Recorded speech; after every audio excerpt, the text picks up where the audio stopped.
उनके पास पैसा, दौलत, शोहरत, कामयाबी, वह सभी चीजें मौजूद थी जो किसी की भी हसरत हो सकती है। चाहे फिर वह आध्यात्मिक गुरु भैयू जी महाराज हो, सेलिब्रिटी शेफ एंथनी बॉर्डन, या पुलिस अधिकारी राजेश साहनी, या फिर आपके सबके चहेते सुपरस्टार एक्टर सुशांत सिंह राजपूत। वे जिस मुकाम पर पहुंचे वहां बहुत कम ही लोग पहुंच पाते हैं। फिर भी उन्होंने अपनी जिंदगी से मुंह मोड़ लिया। दरअसल उदासी, हताशा, डिप्रेशन इंसान को कई बार इस तरह घेर लेता है कि इंसान जिंदगी से बेजार हो जाता है। अगर हमारे आसपास कोई उदासी, हताशा या डिप्रेशन के दौर से गुजर रहा है तो हमारी यह जिम्मेदारी बनती है कि उन्हें उदासी, हताशा या डिप्रेशन से बाहर निकाले। दोस्तों, प्रैक्टिकल एग्जाम्पल के तौर पर अगर इस ग्लास को लिया जाए, आप अगर इस ग्लास को ऐसा 1 मिनट तक पकड़े रहे तो शायद आपका हाथ दर्द कर सकता है। 1 घंटे तक पकड़े रहे तो ज्यादा पेन होगा, लेकिन अगर दिन भर या हफ्ते भर पकड़े रहे तो आपका हाथ पैरालाइज भी हो सकता है। इसी तरह स्ट्रेस, निराशा और हताशा का भी है। अगर आप कुछ देर के लिए, कुछ समय तक निराश हो गए तो उससे ज्यादा कुछ फर्क नहीं पड़ेगा, लेकिन आप कई दिन तक या हफ्तों तक परेशान रहे, हताश रहे, डिप्रेस हो गए तो उससे आपकी जिंदगी पर बहुत बुरा असर पड़ता है। हेलो दोस्तों, मेरा नाम है जय मेरे। मैं एक सिविल इंजीनियर, एंटरप्रेन्योर तथा एक मोटिवेशनल स्पीकर हूं। आज मैं आपके साथ में डिस्कशन करने जा रहा हूं डिप्रेशन इस टॉपिक पर। कैसे हम अपने करीबियों को डिप्रेशन से बाहर निकालें, कैसे पहचाने कि वह लोग डिप्रेशन में है, किस तरह के डॉक्टर के पास जाए, साइकोलॉजिस्ट या साइकेट्रिस्ट, या घर पे हम उसका कैसे इलाज कर सकते हैं। आइए आपको एक कहानी बताता हूं जो कि जुड़ी है स्ट्रेस से। अक्षय एक आज्ञाकारी बंदा था जो कि घर वालों की बात बचपन से मानता था, पढ़ाई में अच्छा खासा था, खेल कूद में भी अच्छा था। जैसे ही उसका दाखिला कॉलेज में कराया गया, वह बुरी संगत में आ गया। यहां तक कि वह अपने माँ बाप से झूठ बोलता, झूठ बोलकर पैसे ऐंठता और उस पैसों से नशा, मूवी देखना, ऐसी बुरी चीजें करता।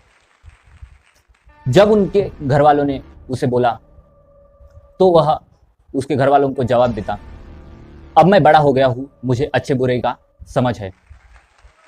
अगर मैं बुरे लोगों के साथ रह भी लेता हूं तो उससे मुझे कुछ फर्क नहीं पड़ता और मैं वह बुरी चीजें नहीं करता जो वो लोग करते हैं। घर वालों ने अक्षय से बहुत बार कहा कि वह बुरे दोस्तों की संगत छोड़कर पढ़ाई लिखाई पर अपना ध्यान दे, लेकिन अक्षय अक्सर यही बात कहता कि भले ही मैं बुरे लोगों के संगत में रहता हूं, लेकिन इसका मेरे जीवन पे कोई असर नहीं होता।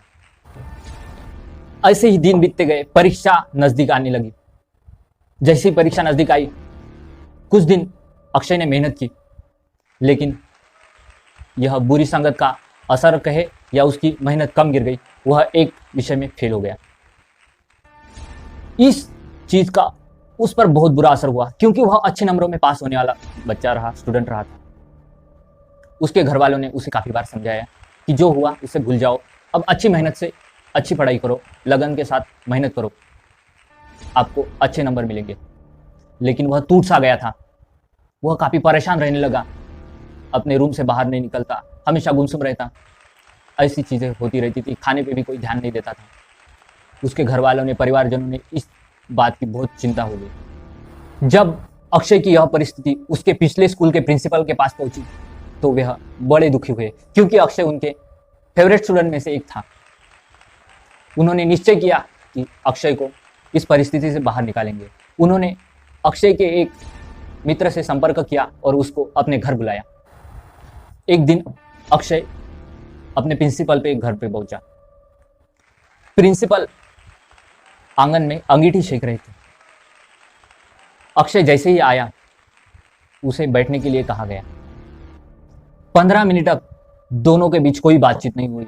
ना तो प्रिंसिपल अक्षय के साथ बात किए और अक्षय ने ही प्रिंसिपल के साथ में बात नहीं की। तभी प्रिंसिपल ने उस धकधकते अंगीठी में से एक कोयला चिमटे से बाहर निकाला और मिट्टी में डाल दिया। वह कोयला कुछ देर तक उस मिट्टी में गर्मी पैदा करता रहा और बाद में वह कोयला ठंडा हो गया और बुझ गया। यह कृति देखकर अक्षय ने प्रिंसिपल सर से बोला, सर आपने इस कोयले को मिट्टी में क्यों डाल दिया? अंगीठे में रहने देते, वह अन्य कोयलों की तरह गर्मी देने काम आता।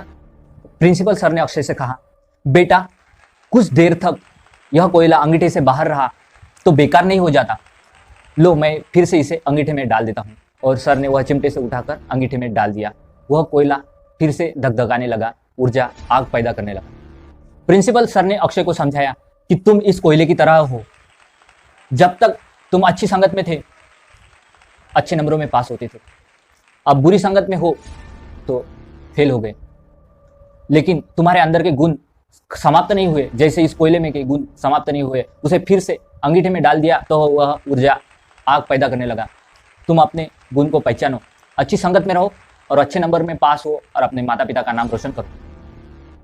यह बात से अक्षय बहुत प्रेरित हुआ। उसने जल्द ही अपनी संगतें अच्छे दोस्तों से की और वह मेधावी छात्रों की तरह अच्छे नंबर में अच्छी श्रेणी में पास होने लगा। सुहाना नाम की 3 साल की बच्ची, जिसके माँ बाप का हाल ही में तलाक हुआ था, तलाक के बाद उसमें कई तरह के बदलाव आए, उसके बर्ताव में कई तरह के बदलाव आए।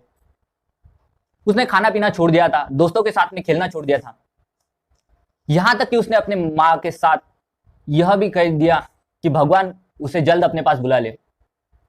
यह बात सुनकर उसकी माँ कई बात परेशान हुई। पीडियाट्रिशियन यानी बच्चों के डॉक्टर के पास उसे ले गई। पीडियाट्रिशियन ने उसका चेकअप किया। उसको मेडिकेशन और काउंसलिंग के दौरान पता चला कि उसको डिप्रेशन हुआ है और वह इलाज के बाद ठीक हो गई। 30 साल के राकेश एक बहुत बड़े कंपनी में काम करते थे। वह अचानक उदास रहने लगे। उन्होंने ऑफिस में जाना भी छोड़ दिया। काफी बार उसके भाई ने पूछा, क्या हुआ, क्यों ऐसे बर्ताव कर रहे हो? वह हमेशा हताश और उदास दिखते थे। तो उसके भाई ने उन्हें साइकेट्रिस्ट के पास ले गए। 3-4 मुलाकातों के बाद यह पता चला कि उन्हें डिप्रेशन हुआ है। उन्होंने साइकेट्रिस्ट को 2-3 मुलाकातों के बाद बताया कि उनका 2 साल पहले ब्रेकअप हुआ था। उन्हें लगता था कि वह मूव ऑन हो गए, आगे बढ़ गए, लेकिन वही यादों में घूम घूम के वह डिप्रेस हो गए थे। काउंसलिंग और मेडिकेशन के बाद वह ठीक हो गए। यह दोनों उदाहरण डिप्रेशन से जुड़े हुए हैं। डिप्रेशन एक ऐसी बीमारी है जो 3 साल के बच्चे से लेकर 90 साल तक किसी को भी हो सकती है। उदासी और डिप्रेशन, इसमें का फर्क जानना बहुत जरूरी है। उदास हम सभी होते हैं, लेकिन जल्द ही नॉर्मल हो जाते हैं। अगर उदासी 1 या 2 हफ्ते के ऊपर चढ़े तो उसे डिप्रेशन कहते हैं। डिप्रेशन एक न्यूरो से जुड़ा डिसऑर्डर है। अगर उदासी हमारे रोजमर्रा की जिंदगी पर असर करने लगे तो वह डिप्रेशन है। दिमाग के उस हिस्से पे बदलाव आने से यह न्यूरो से जुड़ा डिसऑर्डर होता है, जो कि आपके मूड को कंट्रोल करता है। इसकी चपेट में कोई भी आ सकता है। माना जाता है 5 में से 1 अडल्ट को जिंदगी में कम से कम एक बार डिप्रेशन जरूर होता है। खासकर पेरेंट्स के बीच में झगड़ा होना, स्कूल का रिजल्ट खराब आना, किसी करीबी की मौत होना, किसी करीबी दोस्त से बिछड़ जाना या ब्रेकअप होना, ऐसे कई अन्य रीजन भी हो सकते हैं डिप्रेशन के। कैसे पहचाने डिप्रेशन को? अगर किसी शख्स को डिप्रेशन हो जाता है तो वह उसे पहचान नहीं पाता। अगर पहचान भी लेता है तो स्वीकार नहीं करना चाहता। इस परिस्थिति में उसके संबंधियों की, दोस्तों की जिम्मेदारी है कि उसके डिप्रेशन को पहचाने और साइकोलॉजिस्ट, साइकेट्रिस्ट के पास उसे लेकर जाए। लक्षण देखकर बीमारी को पहचाने। उसके 3 तरह के लक्षण हो सकते हैं, साइकोलॉजिकल, बायोलॉजिकल एंड फिजिकल। मैं आपको एक एक करके बताता हूं। साइकोलॉजिकल लक्षण यह हो सकते हैं, हमेशा उदास या हताश रहना, निगेटिव बातें करना, किसी से भी मिलने से बचना, खुद को कोसते रहना, चीढ़कर झल्लाकर जवाब देना, सजना संवरना बंद कर देना। बायोलॉजिकल लक्षण यह हो सकते हैं, बहुत ज्यादा खाना खाना या खाने की इच्छा ही ना होना, बहुत ज्यादा सोना या बिल्कुल ही न सोना। आप इस लक्षण से पहचान सकते हैं डिप्रेशन को। फिजिकल लक्षण यह हो सकते हैं, लगातार ज्यादा थकान रहना, अक्सर सिर दर्द या बदन दर्द की शिकायत करना, एकदम से वजन बढ़ जाना या घट जाना, यह फिजिकल लक्षण हो सकते हैं डिप्रेशन के। अब जानते हैं डिप्रेशन की वजह, क्या वजह हो सकती है डिप्रेशन होने की। किसी भी करीबी की मौत, नौकरी या कारोबार में नुकसान, रिटायरमेंट के बाद खुद को बेकार समझना, रिजल्ट का खराब आना, ब्रेकअप होना, किसी काम में उम्मीद के मुताबिक नतीजा न मिलना, भविष्य के बारे में अनिश्चितता, जेनेटिक यानी जीन्स में कोई गड़बड़ी, हार्मोन्स में बदलाव होना या फैमिली में किसी को यह बीमारी होना, यह हो सकते हैं डिप्रेशन के वजह। अब जानते हैं कब और किस तरह के डॉक्टर के पास जाए। अगर किसी को उदासी या हताशा 10 या 15 दिन के ऊपर रहे तो उसे डॉक्टर के इलाज की बहुत ज्यादा जरूरत होती है। जिस तरह थायराइड, ब्लड प्रेशर या अन्य बीमारी के डॉक्टर होते हैं, उसी तरह डिप्रेशन के लिए भी डॉक्टर होते हैं और उस बीमारी को भी डॉक्टर की जरूरत होती है। डिप्रेशन एक बीमारी है जिससे बचने के लिए आपने डॉक्टर की हेल्प लेना बहुत जरूरी है। आप साइकोलॉजिस्ट या साइकेट्रिस्ट से मिल सकते हैं। अगर बीमारी बहुत बड़ी नहीं है तो साइकोलॉजिस्ट से मिलने की सलाह दी जाती है। साइकोलॉजिस्ट का काम होता है काउंसलिंग करना, वह मरीज को दवा नहीं दे सकते। बीमारी अगर बढ़ जाए तो साइकेट्रिस्ट के पास जाना बेहतर होगा। साइकेट्रिस्ट मरीज को काउंसलिंग के साथ साथ दवाई भी दे सकते हैं। साइकेट्रिस्ट के पास एमबीबीएस की डिग्री के साथ साथ साइकोलॉजी में स्पेशलाइजेशन होता है। वे मरीज को सही तरह की काउंसलिंग और मेडिकेशन से इस बीमारी से बाहर निकालते हैं। क्या कर सकते हैं आप? अगर आपके करीबी को, दोस्त को, फैमिली में से किसी को भी अगर डिप्रेशन की बीमारी हो तो डॉक्टर के अलावा आपकी भी जिम्मेदारी है कि आप उसकी यह बीमारी को, इस परिस्थिति को समझे और उसके साथ कैसे बर्ताव करें, यह मैं आपको बताता हूं। माने कि उसे डिप्रेशन की बीमारी हुई है, वह जल्दी ठीक हो जाएगा।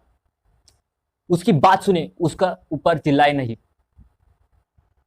उसका भरोसा जीते, उसकी तारीफ करे, उसके साथ अच्छी अच्छी बातें करे, उसकी तारीफ इस तरह करे कि उसका खुद पर का विश्वास बढ़ेगा और झूठी तारीफ बिल्कुल ना करे।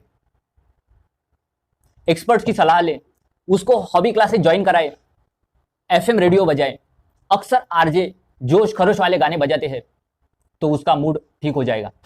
कॉमेडी फिल्में देखे, डाइट अच्छा बनाए, कसरत करे, उसको भी कराए। ऐसे परिस्थिति में क्या नहीं करना है वह भी इंपॉर्टेंट है। उसको, पेशेंट को डांटे या धुतकारे नहीं, नशे का सहारा न लेने दे, अकेला न छोड़े, निगेटिव बातें ना करे, उसको दोष ना दे, यह चीजें नहीं करना है। सबसे महत्वपूर्ण चीज है गलतफहमियां दूर करे। डिप्रेशन एक आदत नहीं है, यह एक न्यूरो से जुड़ी बीमारी है जिसका इलाज उपलब्ध है। दूसरी अन्य बीमारियों की तरह डिप्रेशन का भी इलाज कराना जरूरी है, वरना यह घातक हो सकता है। डिप्रेशन पागलपन बिल्कुल नहीं है, यह एक बीमारी है जिसका इलाज समय पर करने पर यह पूरी तरह ठीक हो सकती है। डॉक्टर की सलाह से मेडिसिन ले तो इसकी दवाई पूरी तरह सेफ है। बीमारी दूर हो जाने पर मेडिसिन, दवाई बंद कर दी जाती है, इसकी कोई लत नहीं लगती। हाँ, कई बार इसका इलाज लंबे समय तक चलता है। स्क्रीन के ऊपर कुछ हेल्पलाइन नंबर दिए गए हैं जहां से आप मदद ले सकते हैं। अगर आपको लगता है कि आपके दोस्तों में, करीबियों में कोई हताश, निराश या डिप्रेस रहता है तो उन्हें यह वीडियो जरूर दिखाइए, शेयर करें उनके साथ में। आपकी यह जिम्मेदारी है। अपने आसपास साफ सफाई रखिए और देखते रहिए मोटिवेशनल शो विद जय मेहरे। धन्यवाद।